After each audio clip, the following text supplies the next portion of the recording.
Unification Advisory Council. I am Woo Jae Lee, today's award ceremony's MC. I also am Group Assistant Leader of the Future Generation Committee in the National Unification Advisory Council in the UK. Just to give a short introduction to NUAC, for those that are not aware, NUAC is the constitutional organization to advise the President of South Korea on the formulation of peace unification policies. Korea has been divided since the end of World War II, and this division has been a flashpoint of various global conflicts. We invited undergraduate students to share their thoughts on how Korea can become one nation again and the impact that reunification could have on global geopolitics. The goal of this event was to provide a chance for the students to review the historical relationship between South Korea, North Korea, and other countries. Also to aid thoughts on how to build peace relationships between South and North Korea and its influences on global societies. We are grateful and honored to receive such interest from vast amount of students from different cultures and backgrounds to participate in this competition. We have gathered here today to celebrate the participation of the students and also to congratulate those that produced outstanding work. In today's proceedings, after opening, the awards ceremony will begin by congratulatory remarks by Ambassador Eunhwa Park. Then the announcement of prize winners will be presented, followed by prize winners' acceptance speeches with their short summary of their essay. After judges' remarks will be shared by Dr. Yoon Jung Lee, then the award ceremony would come to closing. Now we would like to invite Her Excellency, Ms. Eunhwa Park, Ambassador of the Republic of Korea in the United Kingdom of Great Britain and Northern Ireland, for congratulatory remarks to the winners of the essay competition.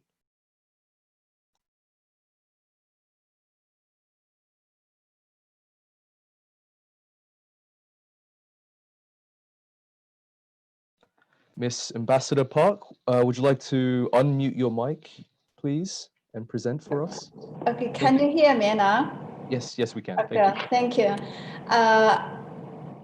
I'd like to sincerely congratulate the winners of the first student essay competition for peace in Korea.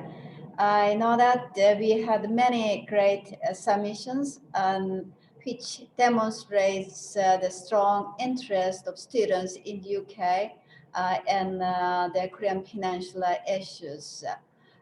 It was quite hard, not easy to select the winners. The essays submitted showed an impressive understanding of the context of the peace process on the Korean Peninsula and showcased a fresh perspective, which was a pleasure to read. I really appreciate all the hard work that went into writing such excellent essays, and you should all be extremely proud of what you produced. I also would like to express my gratitude to the members of the National Unification Advisory Council in the UK for jointly organizing this competition, and to all the judges for taking time to participate. The purpose of the competition was to help stimulate the interest of a young generation of people in the UK on the issues surrounding the peace process in Korea. These include the historic relationship between South Korea and North Korea, as well as various international relations with other countries. Ultimately, there are dynamics we should consider when thinking about how to build a peace relationship between South and North Korea. The competition was particularly timely this year, as this year, 2020, marks the 70th anniversary of the outbreak of the Korean War. and the 20th anniversary of the June 15 South-North Joint Declaration, which spelled the Korean Peninsula into two. I hope all the participants of this essay competition have learned something about Korea and the desire for peace among the people of the peninsula, and that your work has inspired an interest in Korea that lasts beyond this competition. Thank you all for participating in this essay competition.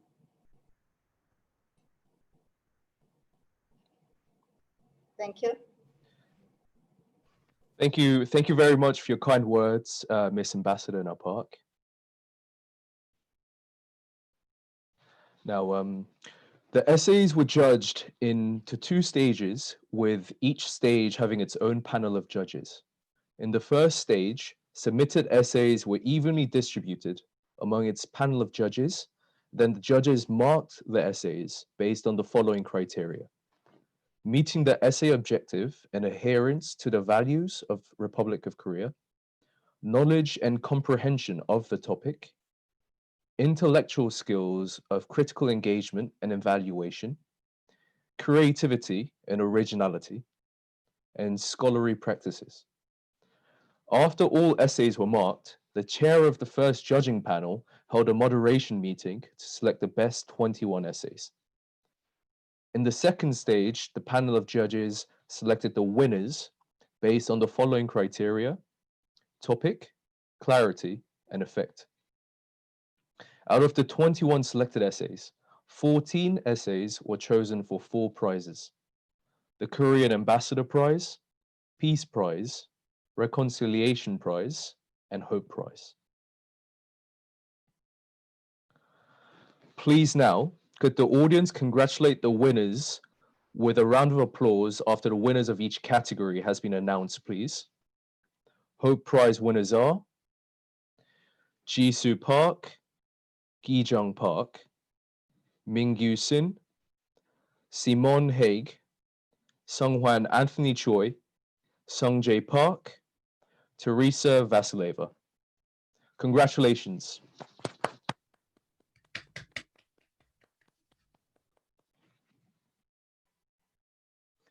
In third place, Reconciliation Prize winners are Dylan Hind, Lily Blair Salter, Mia Wilkinson Loynes, and Saffron Willett. Congratulations.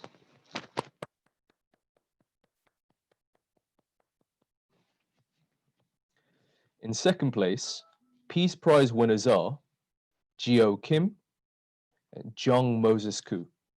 Congratulations also. Woo! Finally, in first place, the winner of the Korean Ambassador Prize is Nico Tapio Levari. Congratulations.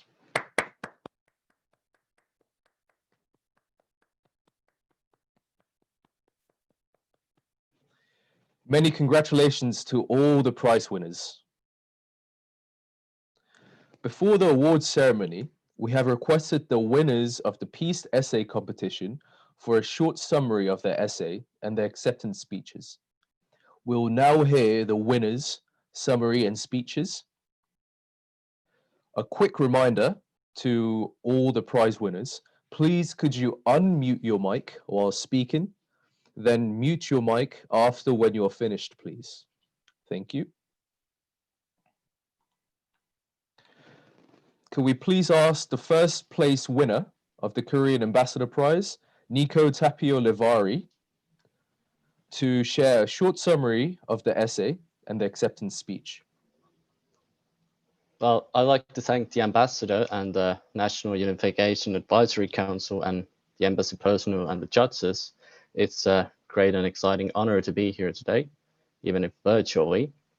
So when I started the essay, I had quite a background knowledge, or a decent one, in the Cold War history of South Korea and some current security affairs, but I did not know much about the perceptions among South Koreans themselves how they view the unification issue today. So a starting point of my essay was that the division of the two Koreas was quite an unfortunate event resulting partially from external factors of the Cold War. And on that note, I started researching for the perceptions, both in international stage in South Korea and North Korea. And I found that there is quite a high support for the unification even today, even if the reasons and the rationale for that has changed over generations. And thus my essay deals with how this can be continued in the future to ensure that work towards reunification continues, even if generations change and their things they value change. And I try to do justice looking at this from both the social perspective and economic perspective, and then security perspective. And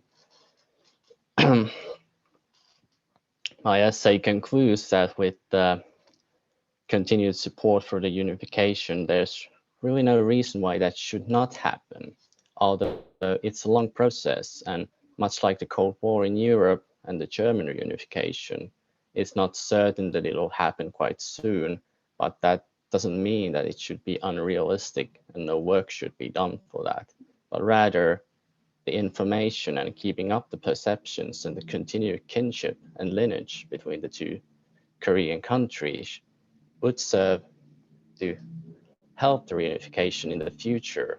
And this essay highlights some of the problems relating to that from all these three perspectives. So I hope it has been a pleasure to read it. And again, thank the judges and everyone else here present. It is a great honor. Thank you.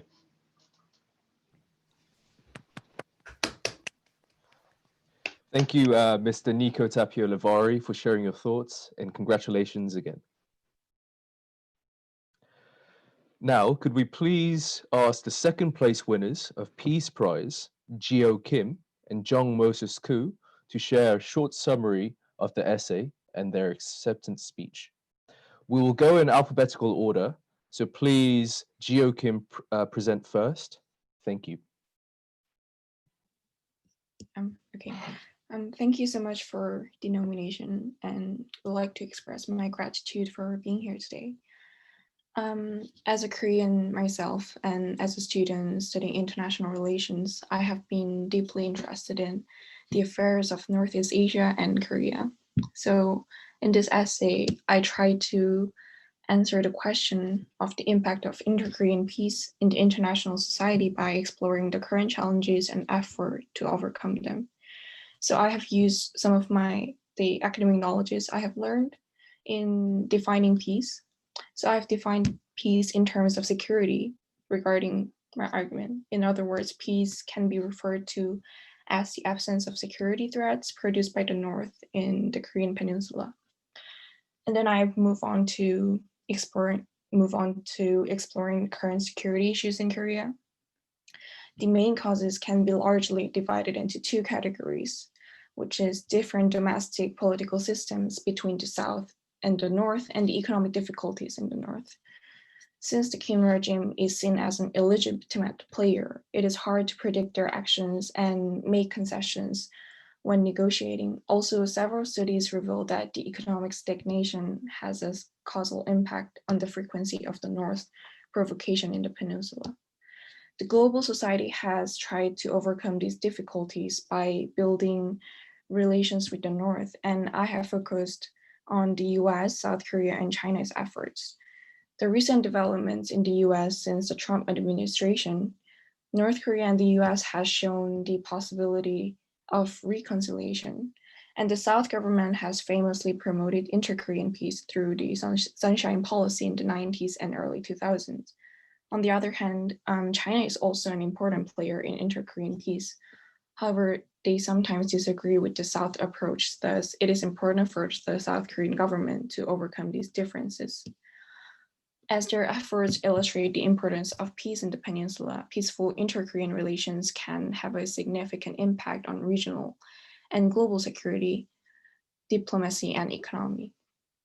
It can alter strategic and geopolitical balance in Northeast Asia, as well as internationally, since denuclearization process reduces uncertainties.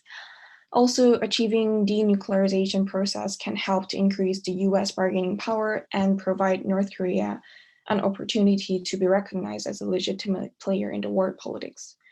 Finally, this can have a significant impact on global economy, as several economists argue that peace and economic growth are correlated. In the long-term, successful management of inter-Korean relations can build a foundation for peaceful unification and have a significant effect on the international political affairs. So this was the short summary of my essay. And thank you again for nominating me.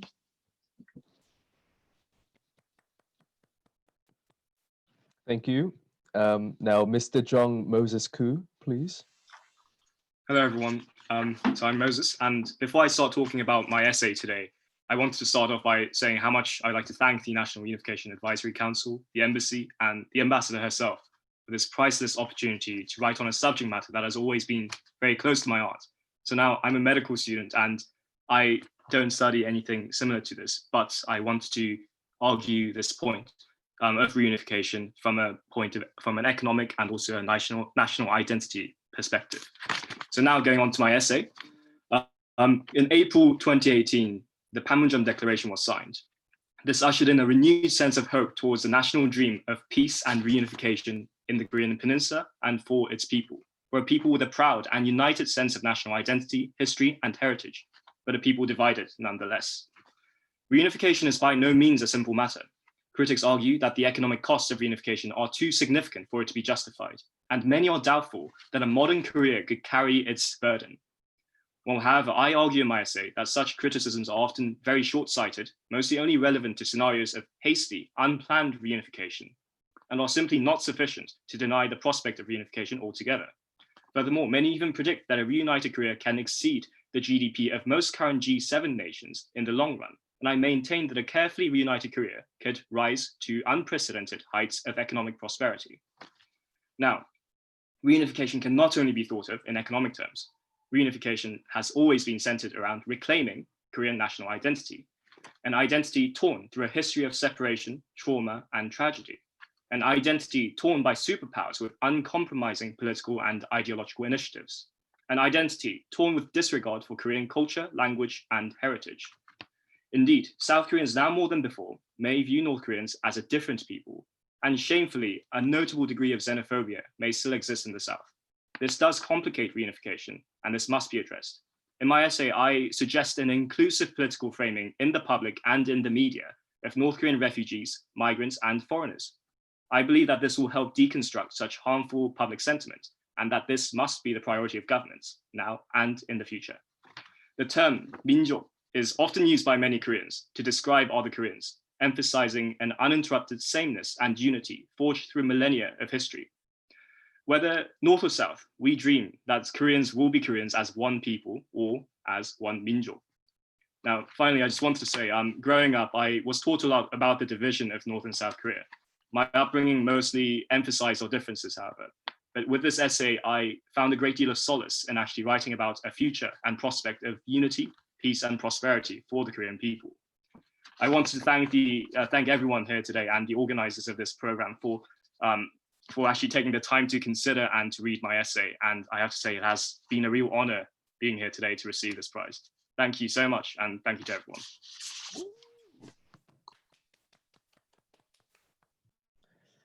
Thank you, Ms. Jio Kim and Mr. Jung Moses Koo, for sharing your thoughts, and congratulations again. Thank you so much. Now, could we please ask the third place winners of the Reconciliation Prize, Dylan Hind, Lily Blair Salter, and Saffron Willett, to share a short summary of the essay and the acceptance speech. For Mia Wilkinson Loynes, we will share her speech on behalf of her. We will go again in alphabetical order, so please, Mr. Dylan Hind, present first. Thank you. Before I start this essay, I must give my sincere thanks for having me here, and I am absolutely beyond thrilled to receive this award. I suppose when submitting this essay, I never thought I would get nearly this far and see my work get this kind of recommendation and sort of, how can I say, yeah, it's just not something I imagine would ever happen. In regards to this essay, I suppose the main point I want to get across is that the idea that North Korea is many, many things, but irrational isn't necessarily one of them. And there exists an argument that the DPRK is in fact a sort of deeply rational and Machiavellian state, however sort of eccentric they might come across at times. We've actually seen this reclusive state open itself up before. And this was particularly in 2002, when it was on the cusp of instituting major economic reform in partnership with South Korea and the United States. I think while this pursuit was not successful due to concerns surrounding the testing of nuclear weapons, it does challenge this previous cliche that North Korea is completely unwilling to work with the Western world. And I believe it's also important to understand that the idea of unifying Korea under one flag and one system might be an unrealistic idea of days past. But I believe if we define unification by simply amicable relations, free movement and free trade, I think there remains some hope. The way that we see things today is the international community has only two options. And really it's to allow North Korea to continue on its journey on its own, risking a sudden destructive breakdown, resulting in a migrant crisis potentially that we've never seen before, as well as the economic damage to Northeastern Asian states. Or we can instead continue dialogue to ensure that liberation of the state is proportional, sustainable and realistic. And I believe when discussing reform and unification, it's important to consider North Korea's security situation. North Korea has a deeply held and in some words exaggerated belief that the world seeks to do it harm. But this belief isn't necessarily unfounded or irrational, and North Korea's controversial military first policy, which has seen absurd amounts of its GDP reserved for military purposes, is both the state's security guarantee as much as it is its own Achilles heel. And if North Korea can be shown through the diligent efforts of the international community that its external security situation can be guaranteed, once it believes that it no longer is at risk of being invaded or the recipient of military sanction, the significant barriers that once existed behind its reform no longer exist. While this in mind, I believe it's critical for the international community to continue the dialogue that was began again in 2018. If reasonable concessions are asked of North Korea over an extended period of time, in return for the easing of its external security issues, as well as heavy investment and delivery of aid, such as in the Kaesong industrial region, the ultimate objective of denuclearization is, while a long way away, actually feasible. To set up some sort of trust fund with continuing investment over multiple years, potentially decades, the world can avoid the crushing social and financial burden of what could be the collapse of the regime. I believe inaction is arguably the worst choice in this current climate, and working to form a new proportional and realistic relationship with the DPRK over a lengthy period of time is the world's best shot. And I believe at its core, it's recognizing North Korea's right to statehood and its right to make its own decisions, but then also encouraging that same working relationship with partners that it was previously willing to work with. However, I believe that the long-running cliches of irrationality or unwillingness to work often overshadow this notion. But thank you so much for having me, and it's been an absolute pleasure to speak. Thank you, Dylan. Thank you. Now, Miss Lily Blair Salter, please, would you like to share your thoughts? Hi, thank you. Firstly, I'd like to thank the judges for awarding me the Reconciliation Prize for my essay. It's such a great honor to be recognized in this way, and I really enjoyed writing it. Although it took a lot of effort, it didn't really feel like hard work. I'm a history student at Bristol Uni, and I've been interested in inter-Korean affairs since I learned about the Korean War at GCSE. This is a fantastic opportunity for me to consolidate my ideas about Korean peace and unification, and I'd like to thank my Korean teacher Kim Young for encouraging me to enter. In my essay, I discussed the possibilities of peace and unification in the light of COVID-19. I argued that there are various social and economic reasons, as well as political ones, for striving for reunification of North and South Korea. Firstly, the adverse effect of sanctions on North Korean civilians' human rights disproportionately impact vulnerable groups such as women and children, and the COVID-19 pandemic will have only worsened these effects due to North Korea's close relationship with China. In addition to this, recent studies have shown that both South Koreans and North Korean defectors associate the word peace very strongly with unification, which suggests it is a common peaceful goal for both communities. There would also be economic benefits of reunification on both sides, and whilst there would be similarities in approach to the reunification of East and West Germany, it is important to note the differences, especially the length of division of the Korean situation. Reunification would benefit both domestic and international economies. The combination of South Korean infrastructure and North Korea's abundance of precious earth metals could provide a valuable export for neighboring economies, and foreign investment could offset some of the costs of reunification and boost international relations. A unified Korea could also revive old North Korean ties to several African countries, which would open up trade of ideas as well as resources. I also discussed the importance of peace in the Korean Peninsula in relation to North Korean nuclear disarmament and responses to COVID-19. Growing North Korean nuclear armament over the last 20 years has posed a challenge for inter-Korean and DPRK-US relations. I go on to argue that one of the most promising approaches to achieving nuclear disarmament is set out by a recent study of possible implementation strategies. This peace treaty momentum approach would include several interim steps towards peace, starting with the declaration of the end of the Korean War and ending with an official peace treaty. Sufficient incentives for peace and encouragement from Russian and Chinese leaders would lead to continued North Korean cooperation. Finally, I argue that the social effects of COVID-19 may produce new opportunities for peace in the Korean Peninsula. A particularly interesting study set out two opposing reactions to the pandemic, a constructive path and a destructive path. A constructive reaction rooted in empathy and shared Korean identity could lead to a relaxation of tensions and reopen peace talks. There have already been signs of a constructive reaction from the North Korean side, such as Kim Jong-un's reconciliatory rhetoric in his speech on the 10th of October. I conclude that the COVID-19 pandemic has provided a unique opportunity for inter-Korean cooperation and a new perspective on peace in the Korean Peninsula. Thank you again. Thank you so much for sharing. For Miss Mia Wilkinson-Loynes, as she has requested us to share her thoughts on behalf of her, with pleasure, it gives us a chance to share her thoughts. Miss Mia Wilkinson-Loynes shares that this essay competition was a great chance for her to delve deeper into the issues surrounding unification in Korea.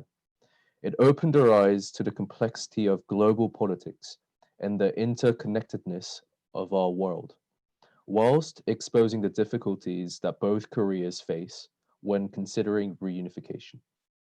Looking at the emotional stories of defectors contrasted next to the apathetic views of the South Korean youth was shocking and made her realize how important it is to keep talking of peace in the Korean context. And then she thanked us for the opportunity. Thank you, Ms. Mia, for participating and sharing.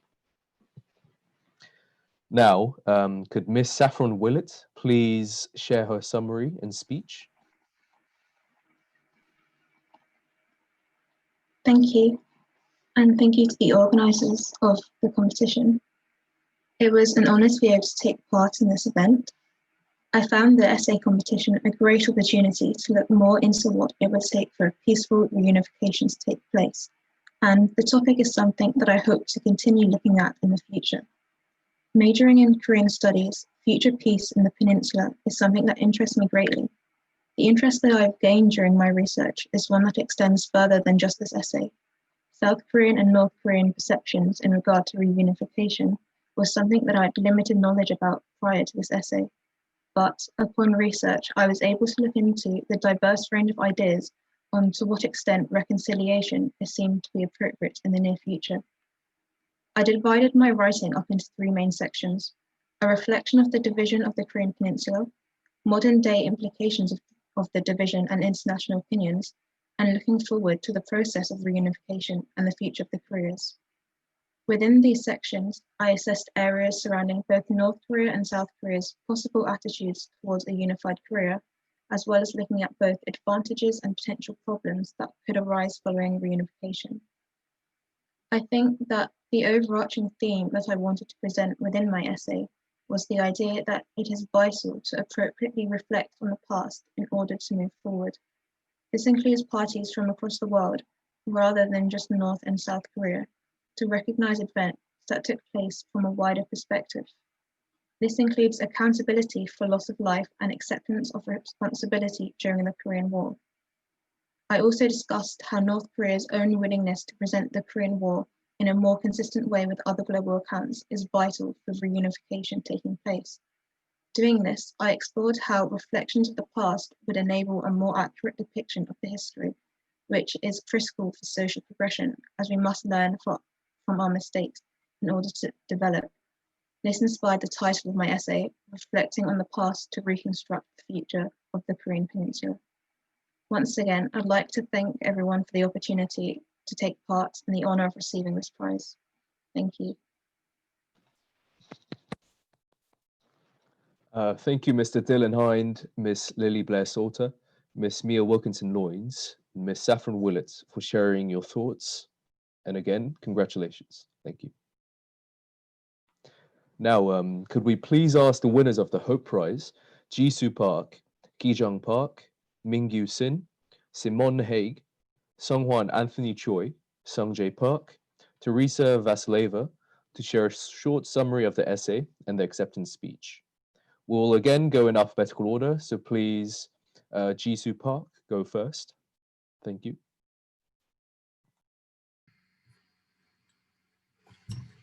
Hello everyone, my name is Jisoo Park and I'm a first year student studying law at the University of Nottingham. I want to start off by saying how I am extremely grateful that I had the opportunity to participate in this competition, and it's been a real honour to be recognised by this organisation.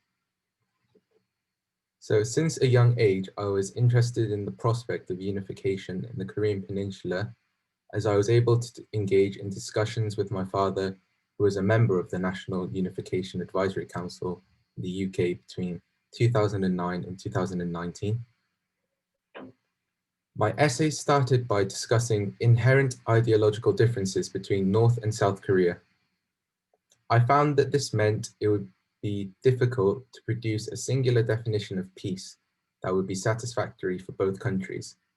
However, I tried to come to a synthesis and found that despite these differences, the pursuit of peace in the form of a single state system was a common goal between North and South Korea. This unification, I believe, can be achieved through mutual trust built through diplomatic talks. My essay then went on to highlight some of the economic and social benefits that would stem from a peaceful relationship between North and South Korea. I believe that there is a symbiotic relationship between peace and a growing global economy, and I use the example of South Korea's growth from one of the poorest countries after the Korean War to a country able to send aid to other countries. I believe that the effects of peace would positively impact not only the struggling North Korean economy, but also the global economy. I also discussed the role of the global community that they have to play. It is imperative that the international relations continue to improve and continue the peace on the Korean Peninsula so that North Korea does not become a larger militaristic threat onto the neighboring nations. Whether it is for the national security or for the longing to see separated families, it is important that the global community ensures a collaborative approach so that peace can be attained on the Korean Peninsula. Again, I would like to thank the NUAC for presenting this opportunity for myself to research into this topic. This has been a real eye-opener for me, and I hope that other students can be inspired as much as I was to take a deeper interest in this topic. I hope that the wider global community can work together so we can be one step closer to achieving peace in Korea. Thank you very much. Thanks so much for sharing. Now, Kijang Park, please. Hi, actually, I'm an exchange student from the Yonsei University, Korea, so currently studying in the Lee, so I've never expected that I would participate in this kind of competition here in the UK. First of all, thank you for this great opportunity to think and understand deeper about the peace in Korean Peninsula. As you all know, Korean Peninsula is still divided and Korean people live their lives under the uncertainty of the unfinished war. My essay, the title of Building Bridge, defines how the division was solidified in the context of the international politics during the 20th century, and then defines the concepts of unification, integration, confederation, and federation, which look and sound similar but have totally different implications. I believe that understandings of these concepts should be preceded to achieve the real unification of the Korean Peninsula, as it seems like even we, the Korean people, are pursuing the integration, not the unification, according to the definitions. With regards to the effects and contributions of the unification of Korea on peace, I believe that the unification can contribute to the peace settlement not only in the Korean Peninsula itself, but also in the Northeast Asia and in the international society. That is, the Northeast Asia is the very last region where still reflects the old international order of the Cold War. However, the South Korea have desired to be a peace facilitator or the stabilizer of the region for a very long time. And I believe that the unification is a great opportunity or breakthrough to achieve its long desired dream. Furthermore, I believe that the Korean unification model would be settled as a norm of the peace building process in the future international society, just like the European integration model did. In the aspect of economy, the South Korea development model gave hope and possibilities to other current developing countries that simply they can make the same thing. Just like what we did before, I hope that the peace settlement process in Korea to overcome the ideological, economic, and military conflicts would inspire the international society in other dimensions. Thank you very much. Thank you so much for sharing. Now, Mingyu Sin, please.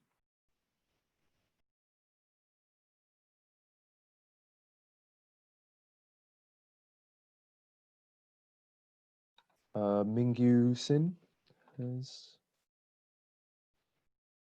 Okay, I believe Miss Mingyu Sin's not here. So we'll go to Miss Simone Haig, please.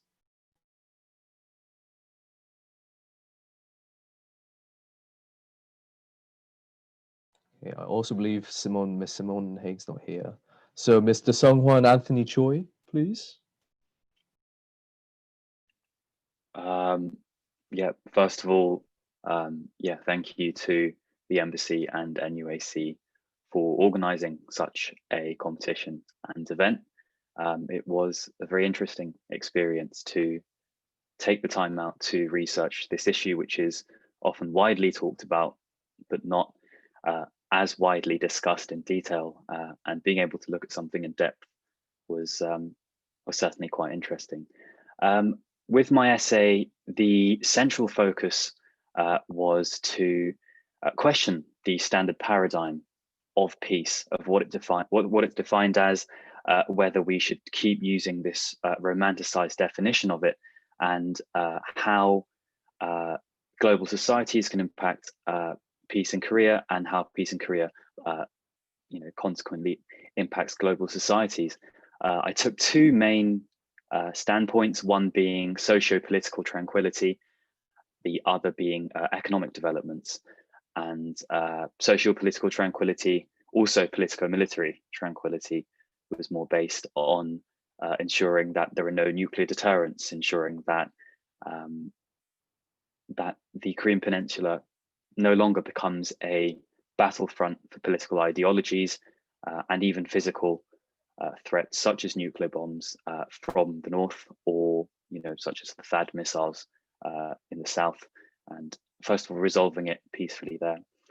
And on the other hand, on the other side, we focused on the economic benefits, so focusing more on the pre-existing advantages that, for example, the North have, such as its mineral resources, its current status, its monopoly with the Chinese economy, and attempting to map out the potential that the North Korean market had in the world market, and how investment could result in returns both for Korea as a whole, or to outside investors such as the US or other rising markets.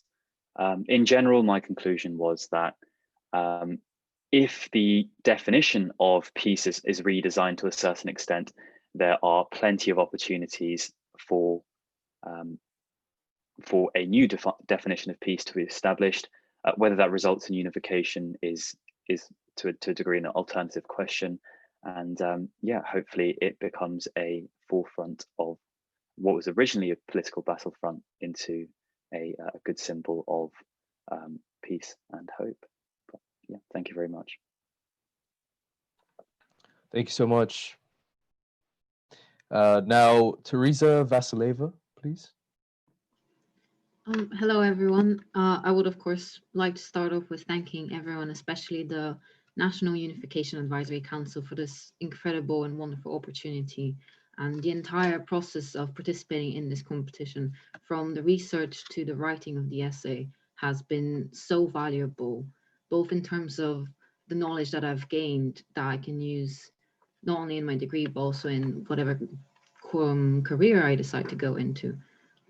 But I will just carry on with the summary of my essay.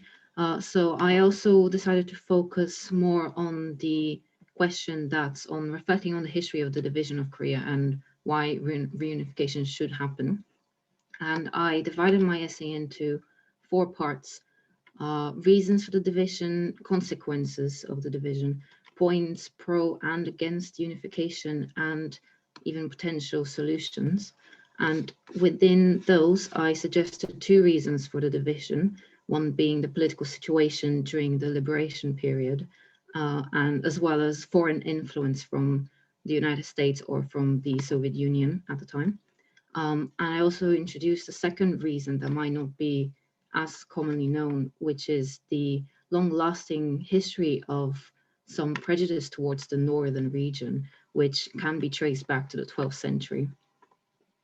So carrying on with the consequences of the Korean War and the division of Korea, there's obviously the prejudice towards the North that could become a problem when or should reunification happen. Of course, well, both South and North Korea had an arguably similar start to how they developed after the division. But of course, the outcomes now do seem very different. I focused particularly on the social aspect of the division and how the division did cause a lot of separation of families, and especially the separation of one ethnicity and one nation, the people of one nation, who do share centuries of joint history. So points pro and against unification. I started off talking about steps that have been taken towards this process. And even though they do seem quite obviously a very big challenge, not only in terms of how long the process of reuniting could take, but also with all the factors that are present, especially how to discuss this topic between the 2 countries. But again, I said that the most important reason for unification is this rejuvenation of families and the importance of being one nation throughout history and being one ethnicity. Yeah, as well as protecting the history of Korea. So under potential solutions, I delved into an economic study that discusses several possible, I guess, options of how to go about reunification. And I stressed that there is definitely possible to do this without any conflict. So this did discuss economic aspects such as migration and how to perhaps avoid that or to try to mitigate the problem, and how that could cause stigma within the people, but also how that could be resolved. I suggested gradual trade and economic reopening of North Korea as a potential starting point towards reunification. And I even mentioned a little bit on how one possible solution could be the one country, two states option. I also briefly talked about nuclear armament and how that is a challenge that should be expressively resolved, you could say. Lastly, I would like to say, even though I'm currently studying Japanese studies, because Korean studies was not available at my university, I actually hope to get involved with my faculty and my department to promote Korean studies and to make that an actual full-time course that could be done by the students that come after us. So once again, thank you all for this amazing opportunity. It has been an absolute honor and joy to participate. Thank you so much for sharing. Thank you, all the winners of the Hope Prize, for sharing their thoughts, and congratulations again. Thank you. We also would like to thank all the students that has participated into the Peace in Korea essay competition. The embassy has prepared a separate gift for the rest of the participants, so please check your emails. We will now invite Dr. Yoon Jung Lee on behalf of the judges to share judges' remarks. Thank you. And it was a great honor to have a chance to serve this essay competition. As a granddaughter of a North Korean family, it was special for me. Even though I was born in Seoul, I believe raising the issue and gathering ideas can bring changes in Korea. When I read all submitted essays, I was not able to distinguish which essays were written by Korean background students or non-Korean background students because of their deep understanding about Korean historical and current situation, and also they provided really valuable suggestions based on their study. I hope we can build peace not only on the Korean peninsula, but also in our world through this kind of our effort. Of course, this is not an easy task, but we believe we can make it in the grace of God, who motivate us and give us wisdom and help us to achieve the right thing. I would like to finish my judge's mark by thanks to Ambassador Unapa, Minister Seung-Shin Lee, and Chairman Do-Sun Jang, and Byung-Sung Kim, Eugene Lee, and Jung Ah-pyo, and Kyung-Sun Chung, who was hardly worked for this event. Thank you.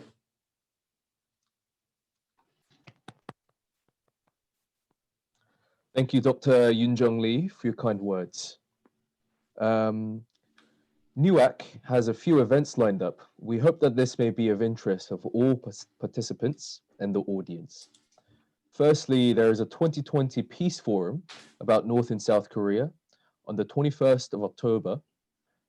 This forum starts from 1 in the afternoon until 3 o'clock.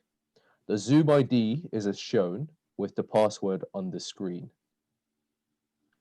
Secondly, there is 2020 UK Peace Forum on the Korean Peninsula on the 28th of November. It also starts from 1 in the afternoon until 3 o'clock. Zoom ID is as shown on the screen. It will be a great chance to gain deeper knowledge of North and South Korea and to discover insights of the Korean Peninsula. We hope to see all the participants and the audience in the mentioned events. Anyone is more than welcome to join the events, so please invite those who also would be interested.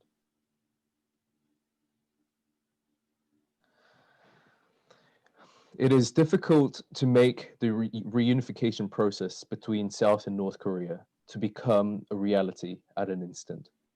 However, we do have to begin somewhere to make this a tangible reality. One could argue that the unification process can be contributed by raising awareness of the discussed topic to the global audience. Thus, we would like to again give thanks to all the participants for contributing to this process. Could we please ask the audience to give a final round of applause to all the students for their efforts?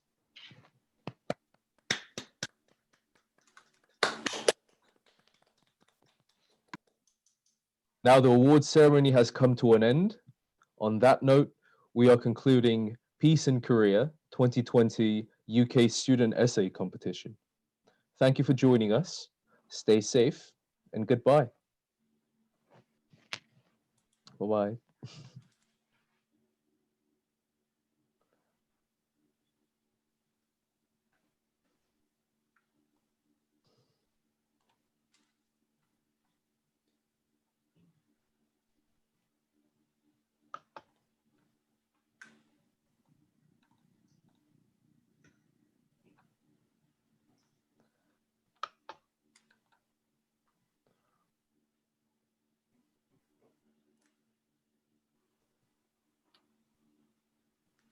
이제 그만 나가세요. 평통 위원님들 계시고 싶으신 분들은 잠시 계셔도 됩니다. 네, 근데 나가버리셨네요. 대사님 나가셨어요?